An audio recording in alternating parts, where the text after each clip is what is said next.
On Juice and Java, we talk about the latest in the Trump administration and Jeff Bezos being blackmailed. Plus a new Coca-Cola flavor and much more this morning on JJ.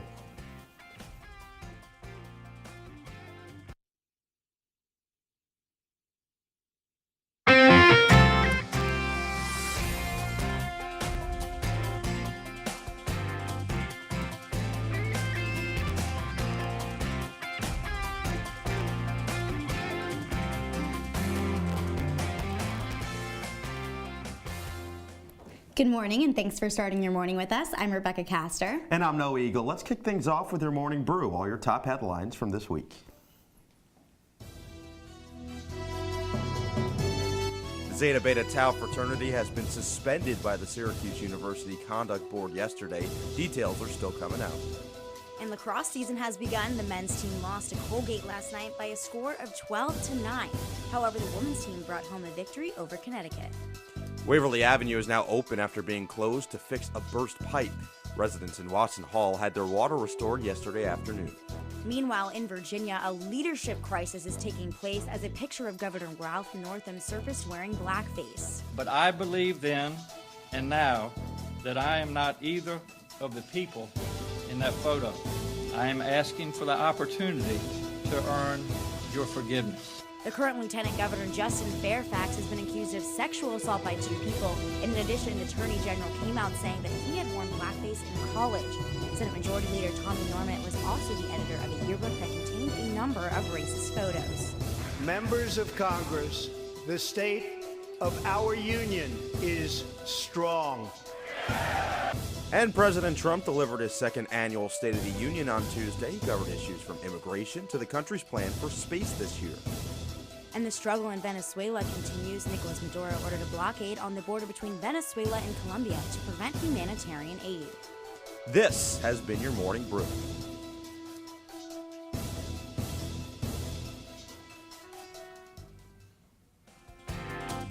And now let's delve deeper into this week's top stories with The Squeeze. The Syracuse University chapter of the Zeta Beta Tau fraternity has been suspended for 2 years. Dean of Students Robert Hrasky confirmed to CitrusTV News last night that the University Conduct Board has made the decision. Now, as a part of the suspension, the fraternity will not be able to participate in the recruitment process, which began on Thursday and lasts through next week. This is not the first time ZBT faces disciplinary action. They were on probation until last December of last year, making violations for the university's code of conduct. CitrusTV will have more on this story as details come available. Now, no one's job in Washington is safe, especially Acting Attorney General Matt Whitaker's. President Trump's appointee appeared in front of the House Judiciary Committee yesterday to begin his confirmation process. He faced 6 hours of questions about his finances, the family separation policy, and the Mueller investigation. Whitaker repeatedly stated that there had been no interference between the Justice Department and the Mueller probe. The Judiciary Committee ultimately voted to advance Whitaker's nomination in a party-line vote. The Senate will vote next week on the next Attorney General. So Whitaker did this voluntarily, and it took a little bit longer than expected because he got grilled. He got grilled with some questions, and I think that's a direct result of the gridlock in our government. I think that people are a little bit fed up, and they want to see something happen. Yes, the Democrats definitely took a lot more time than usually allocated to question Whitaker. Usually each senator gets only about 5 minutes to question a nominee, and several senators went. He did. Whitaker did say to one senator, I think you passed the 5-minute limit, but because he was there voluntarily, they weren't enforcing that 5-minute limit. So technically the senator could ask as many questions as they wanted, but 6 hours of questioning, that's a lot. To me, it just says something about the state of our government right now, and it's not fully back and running as it should be fully and into the near future. We'll see what happens, but this was an interesting one for sure.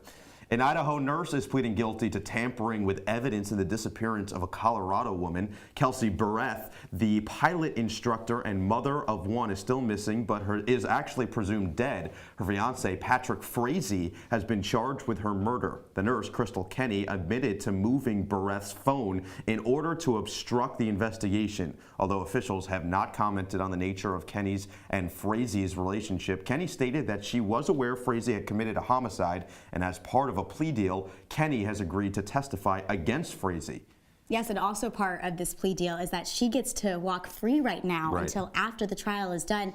And that could take a significant amount of time. You know, it could take up to 6 months or all the way up to 2 years. These trials always interest me. It's like the O.J. Simpson trial, because imagine being picked for jury duty for this one. Like, you're stuck for 6 months, that could be a 2-year commitment. Yeah, you're quarantined. I mean, this is a legitimate chunk of your life that's now gone because this woman or these two people committed this heinous crime, or maybe didn't. And it's you know, it's just a luck of the draw. It's so interesting to me. Yes, and the connection between the nurse and the fiance is still unknown. I'm sure there's got to be some connection there because it just seems so random. And the fact that she'd hide the phone, I just don't understand that. I'm excited to see what happens in this trial. Agreed. And now in other news, Jeff Bezos claims that the National Enquirer was trying to blackmail him over scandalous photos.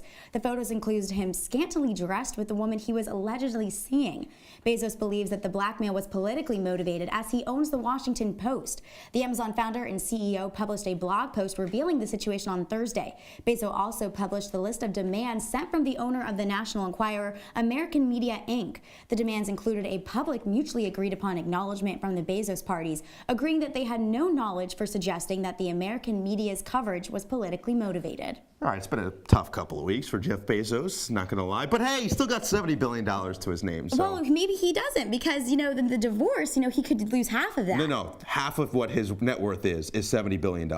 Well, you know, then that's just great for him. Yes, that's what I like to call FU money, and that's what he just paid off to to the National Enquirer, right? That's FU money. That's saying keep my name out of your mouth, out of your paper, and that's that. And my pictures, because from what I've heard and from what I've read, it's a little bit of risque photographs as well. Yeah, well, a little more risque than you said. A lot of people have paid off the National Enquirer and have been blackmailed by the National Enquirer to keep their photos and their stories out of the magazine. But I just don't understand why people would care so much about a magazine that most people know is gossip. Well, look, while Bezos might not be getting a lot of sleep right now, his company expected to head to the city that never sleeps until now.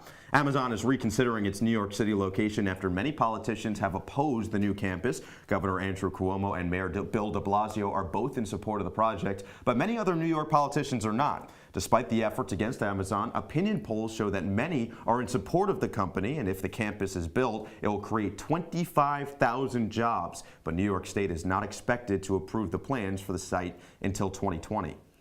So the New York Times is actually saying that there's no reason to really freak out about Amazon pulling out of the deal yet because, you know, they want to be in New York City. Why would they not want to be in that city? Right. You know, that's where a lot of their packages go. There's a lot of, there would be a lot of benefits to having the fulfillment center in New York City. But it's state politicians that are anxious about the deal that was created. And so Virginia is another deal that's on the table, but Amazon has said, you know, they're not going to pull out unless the politicians don't accept the deal. I think there are a couple layers to this one because it will create 25,000 or so jobs. That's a lot of people that could be at work. The problem is I think that these New York State politicians want it to be people within the community. They want locals to be getting the job. There's no confirmation that that's going to be the case. Yeah, Amazon has said that they're going to be a good New York neighbor to New York City residents, but we'll see what happens with this deal there. Now, as if cherry Coke wasn't enough, Coke is launching a new orange vanilla flavor. This is the first new flavor to be introduced by the company since 2007. Kate Carpenter, the brand director of Coca-Cola trademark, said that the flavor was unexpected and yet still familiar. Orange vanilla was available for a limited time last summer in Canada and will launch in U.S. stores next month. Although new flavors have not always been well received, orange vanilla has done well in market testing. Coke hopes that the flavor will draw new attention to the brand. This is more for you. I'm honestly going to just let you go for this. Noah doesn't drink soda, but I love Rebekah Coca-Cola. loves this, and she loves cherry Coke. Cherry so Coke what do you think of Cherry Coke orange specifically vanilla? is my favorite flavor. And so, you know, I was, you know, when I read orange vanilla, I was a little hesitant. What do you think? At That's first. like a creamsicle? But yes, that's exactly the vibes that Coca-Cola is trying to bring with this orange flavor. They're trying to remind you of the creamsicles you would eat on your front porch over the summer with a Coke. And, you know, they're bringing it out now because, you know, we still got a little bit of ways till summer vacation. And so they just want to, you know, have you think about those positive summer vibes with this orange vanilla Coke. I'm positive all the time. But this creamsicle soda sounds like a heart attack in a bottle. So I'm going to stay away. I'm going to stay away myself. Look out, Delta passengers, the airline company, and Coca-Cola, just like that, were ready to help you find your perfect Valentine. Unfortunately, Delta and Coke are now facing criticism after they gave passengers flirty napkins. The napkins suggested that passengers write their phone numbers to give to their, quote, plane crush. Unfortunately, this Valentine's joke did not go over well, as some people called the napkins creepy and unwelcome. Now Delta and Diet Coke are apologizing and replacing the controversial matchmaking napkins altogether. You know, people are just too sensitive these days. I think this is hilarious. I think that it is a great way to kind of break barriers on a plane. You know, there's so many times that you're on a plane and you see someone that you may want to like hit up. Are you talking about? Not me specifically, not me specifically, but you know, most people will scan the plane and see, you know, people that are single want to sit next to somebody attractive. But you know, so many times these days, people just put on their headphones. They don't talk to the person that's next to them. So how do you kind of break that barrier? You just slide the napkin over with your number on, and it's kind of like a hey, what's up? Not it's just like sliding anymore. Like sliding into your DMs. Anymore. It's like sliding it's AirPods into the seat first next of all. to you. AirPods first of all. Second of all, imagine sliding it over, getting rejected on a 5-hour flight midway through, and then having to sit in your sadness right next to someone who just rejected you. I'm not into that, but I love the boldness. You're into boldness. I would I'm be not into necessarily into those boldness. But now for actual couples in Syracuse, a great event to check out this weekend. The New York State Winter Fair had its inaugural opening day yesterday, and Central New Yorkers could not be more excited. No doubt about that. The mission is to bring all the fun and amusement from the traditional outdoor version of the Great New York State Fair into the Expo Center at the same ground. Senior morning correspondent Landon Wexler is live at the Expo Center now. Landon, what's going on? How's it going over there? Thank you so much, guys. Well, here we are at the Great New York State Winter Fair. Those are new words we're all getting used to. It's the first of its kind. Now, you're probably wondering how they squeezed all the fun of the fairgrounds indoors in the Expo Center, because the last time Juice and Java was here, they saw how they all squeezed it outside. Well, indoors they're doing a great job. In the Expo Center, they have over 100 different vendors. Now, these different vendors, I talked to a few of them, and they said there's actually too much room for them. Don't ask me how they're doing that, but it's the beauty of the Expo Center and the Great New York State Fair. So I talked to one of them. It's kind of crazy. This lady named Christina, she's with Thrive Life, okay? And Thrive Life is a vendor that has freeze-dried food, fruits, veggies, freeze-dried tacos. You know what? It's all the things you can see at the fair. And this Christina says you could actually get this food delivered for all students that want to get away from the Ernie experience, the Graham experience, the dining hall experience. So there's a ton to offer. So you go on to thechilipantry.com for everyone that wants to get a part of that. Now indoors they have over 10 different rides. There's this thing called the Scrambler. Found out what a Scrambler was. It's a chair that goes around in circles. It also goes around in a bigger circle. Didn't really want to go on that, got a little scared. But I did go down a slide, and the slide, pretty darn exciting. Little kids were showing me up, making me look a little bad. They were looking pretty brave, so impressive, really. Now, for all food-wise, you come in, you have pizza frites, you have slushies, you have fudge, all these different samples, so tons of fun going on around here if you want it in. So yes, when you come to the fair, you want those things for sure. Now, there's actually performances going on all day. Now, over there, they have a couple different bands, and at 2:20 today, there's my personal favorite named Hilby, the German juggling boy. Personally, I'm a fan because this guy's going on unicycles, jumping around, he's juggling saws and all this, all while on a unicycle. It's impressive stuff, no doubt about that. So, come in today for all logistic purposes. You go to the New York State, the fairgrounds exit. You go to gate 6. Parking is absolutely free. Come to the door. Come in, and it's $6 for everyone that wants to, for all adults, $4 for children, $4 for seniors, and that's about all you can get around here. $12 for 12 and under are absolutely free. Landon Wexler, CitrusTV News. All right, thanks, Landon. We'll have to check that out. And now coming up after the break, Really for Life is in studio to talk about a big upcoming fundraiser. Stay with us. Leaving hot coals improperly extinguished can cause a wildfire. Hey guys, it's Smokey! It looks as if Smokey is going to use the drown, stir, drown and feel technique. After the first drown, a good start. Next, another drink. And finally, a close feel. Is it cool? Okay. Yeah. Hey Smokey, catch! Oh, my bad, Smokey. Only you can prevent wildfires.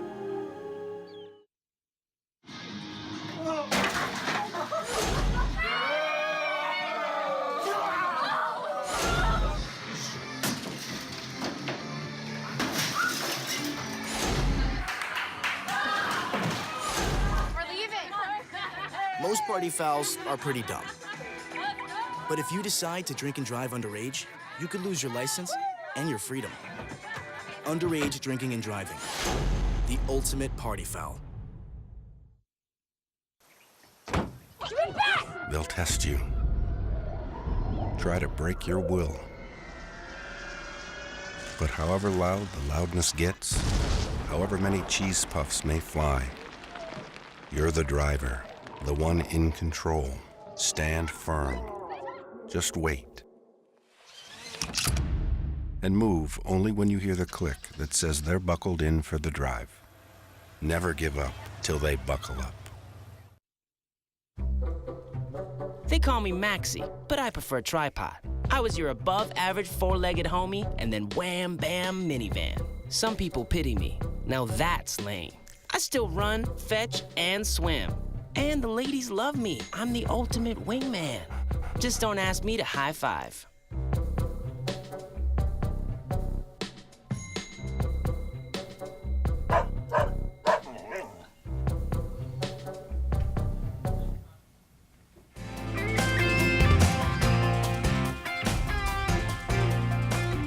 Welcome back to Juice and Java. Today we have Relay for Life co-directors Miriam Joyce and Nick Barba in the studio to talk about this year's biggest fundraiser. It's always a fun time with Relay for Life. Thanks for coming in, guys. Really appreciate the time. Thanks for having us. Tell us a little bit about Relay for Life this year and how it raises the money for the American Cancer Society. Yeah, so Relay for Life is a 12-hour event, and it's put on for the fact that cancer never sleeps, so for one night, we will never sleep. Okay. So 12-hour event, and we have food, entertainment from your favorite student organizations. Last year we had a lot of dance troupes and we had FYP come, and we have lots of food, and community members, students come from all over and just try to have a good time, raise money for cancer research, treatment, getting wigs for those going through chemo. This year's goal is $100,000, Wow. So we're hoping to give that all 100% of the proceeds to the American Cancer Society. That's fantastic. Yeah. So I actually went to the event last year. I think we both went to the event last year. So how is this year going to be different from years past? So last year, as you remember, is a carnival theme. This year, we're very excited to say that it's a superhero theme. Ooh. Fun. Yeah, so Favorite superhero? Captain America. Oh, he was quick. Probably Batman. Okay, I can't complain with either. Doesn't of have a those. real superpower. But yeah, so we encourage everybody coming to dress up in your favorite superhero and think of somebody that you could think of as your cancer superhero. Okay. So every Friday we have a video going out, people talking about who their cancer superhero is. So that's why we picked our theme. That's really cool. I'm into that. What's your favorite superhero? I'm a Spider-Man guy. Well, Spider-Man's also mine. No, I said it first. Actually, 100% I said it it is first. mine. I'm not I just, said it like, first. So jumping you mentioned on that the students can get dressed up as their favorite superhero. How else can they get involved into this event? So students can get involved by signing up on relayforlife.org. It's pretty simple. You just find our website, find our event. You can sign up, make a team. You can just make a team of friends for an org. We have a lot of different student orgs signed up right now, but also just small teams of friends coming to support like their friends who have been touched by cancer too. Awesome. So now where is the event being held this year? The event is being held in Manly Fieldhouse. It's going to be 6 p.m. to 6 a.m. in Manly on April 13th. That's easy enough to remember. 6 to 6. Yes. Yeah, we'll have to check it out for sure. Well, thank you so much, guys. Really appreciate you taking a few minutes with us. Of course, thanks for having us. Yeah. And coming up, senior correspondent Gabrielle Caraciollo tells us all about the evolution of dating in culture in Syracuse. Keep it here. Patriotism. It inspires passionate debate. It's worn like a badge of honor with good reason, because it means love and devotion for one's country. But what really makes up this country of ours? It's the people. To love America is to love all Americans. This year, patriotism shouldn't just be about pride of country. It should be about love. Love beyond age, sexuality, disability, race, religion, and other labels. Because love has no labels.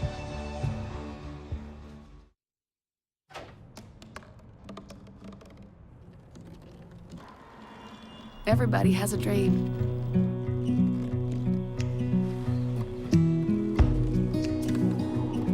Mine was to see the ocean. And with a little help, I made it.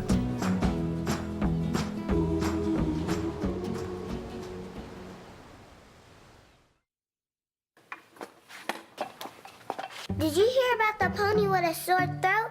He was a little horse. Can I tell you a cat joke? Just kidding. Why couldn't the Wait. Why was the basketball court all wet? Why? Because the players kept dribbling all over it. Where did Cavs go on vacation? New York.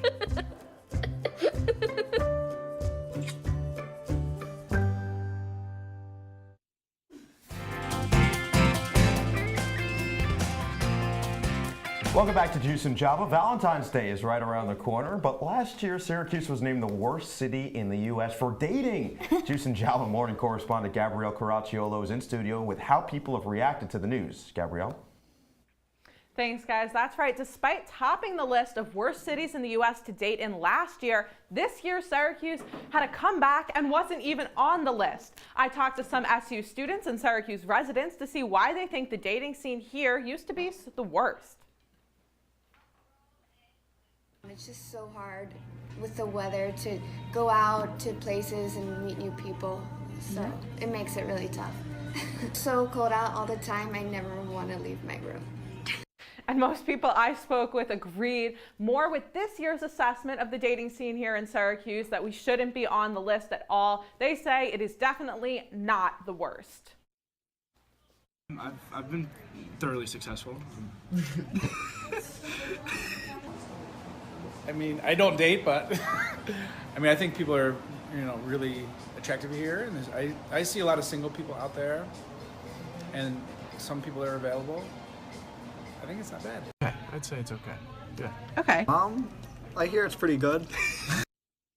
And exactly how are SU students and Syracuse residents finding these dates? Well, most people say they found success using dating apps. But for those of you who may not have found success, I think I might have found the solution to your problems. All the guys I spoke with say that they're on Tinder only, but all the girls I spoke to say they're only using Bumble.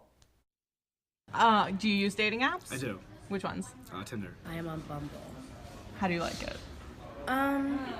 It's not the best for this area. I haven't really pursued anything from it, so. Tinder. Tinder? That's it. Do you actually meet people from the apps, or you just kind of swipe? Yes. Yeah. So are you on any dating apps? And which I'm ones? not. You're not? No. So why not? It's just not me. I don't know. Well, and guys, that's not the only disconnect. A new study actually found that the different sexes have different expectations of how much money you should be spending on Valentine's Day. So they say that men on average will spend $339, which I think is a lot, and women will only spend $64. But women don't expect men to spend that much. Men, however, expect women to spend a little bit more on them. So no one's happy is what we're saying. I found this so interesting, this study. Did you not know this yet? I mean, no, I think it's absurd that women would expect their partner to spend that much money. That's crazy. That should be like a Christmas gift, not Valentine's Day. I mean, men are spending more money But than that the has women to do with, expect that's of gas, them. that's gas, that's meal, that's gifts, that's everything. Flowers, chocolate. Anyway, well, you get the idea. I'm sure. Thanks so much, Gab. But coming up on Juice and Java, correspondent Ryan Baker tells us all about the celebration of Valentine's Day, and we're going to keep talking about all the spending involved in making the holiday a success. We'll be right back.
I see you mobbing over her. Let's go. Let's mob. Let's crawl. Let's crawl. Let's crawl. Hey, yo, we mobbing. Come on, girl. Let's crawl. Hey, yo, let's crawl. Boom. Hey, yo, let's crawl. Boom. Hey, let's crawl. Hey, yo, let's crawl. Boom. Hey, look, it's those guys. Are you good to drive? I'm fine. How many did you have? I should be fine. You should be. Go and step out of the vehicle for me. See ya, buddy. Good luck. So turns out, buzz driving and drunk driving, they're the same thing, and it costs around $10,000. So not worth it.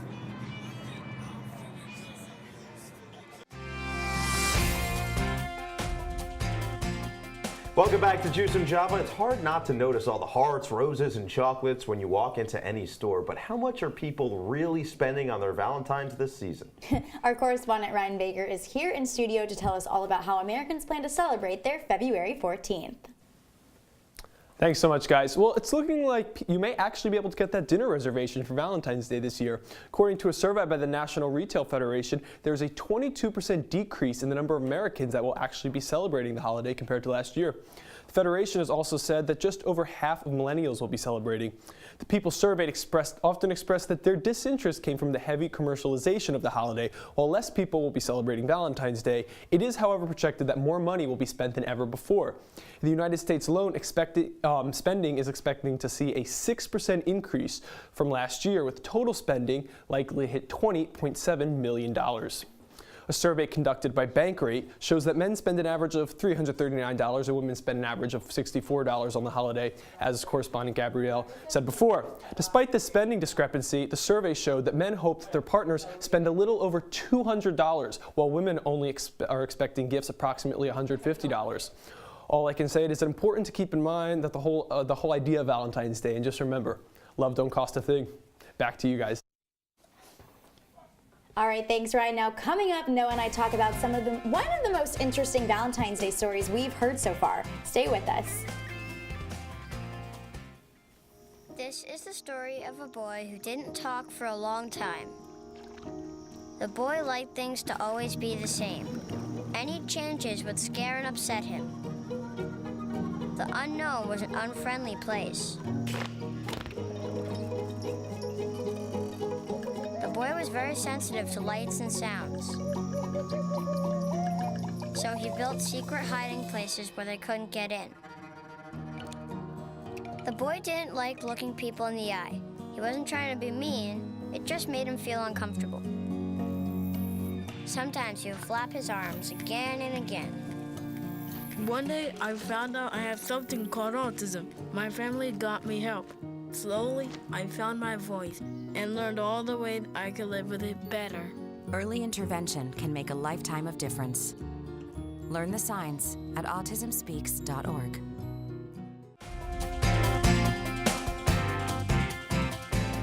Welcome back to Juice and Java. We don't have too much time left, but we're going to talk about one of the most interesting stories we've heard so far from Valentine's Day. We're going to go to Peru. Haven't you always wanted a Valentine gram from an alpaca? This year you may have that chance. In Peru, team members from JW Marriott El Convento Cuso will be delivering alpaca grams via FaceTime. 20 lucky people will win a love gram from Panchita, the alpaca.